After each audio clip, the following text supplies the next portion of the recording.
নমস্কার বন্ধুরা, নিবেদনে আজকের বিষয় কৃতজ্ঞতা। আমরা যা পাইনি তার জন্য অভিযোগ করি, কিন্তু যা পেয়েছি তার জন্য কৃতজ্ঞ হই কি?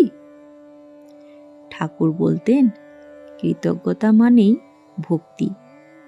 তাই এই সময় মনে পড়ে যায় ঠাকুরের সেই বাণী, যা পেয়েছ তার জন্য ভগবানকে ধন্যবাদ দাও। প্রতিদিন আমরা অসংখ্য আশীর্বাদ পাই, প্রাণ, পরিবার, খাবার, আশ্রয়, কিন্তু এর জন্য কি ঈশ্বরকে ধন্যবাদ জানাই? যে কৃতজ্ঞ হয় তার মনে অহংকার থাকে না। কৃতজ্ঞতা ঈশ্বরকে টানে, অভিযোগ ঈশ্বরকে দূরে ঠেলে দেয়। তাই ছোট হোক বা বড়, সব আশীর্বাদের জন্যই ঈশ্বরকে ধন্যবাদ জানানো উচিত। আপনি আজ কোন আশীর্বাদের জন্য কৃতজ্ঞ?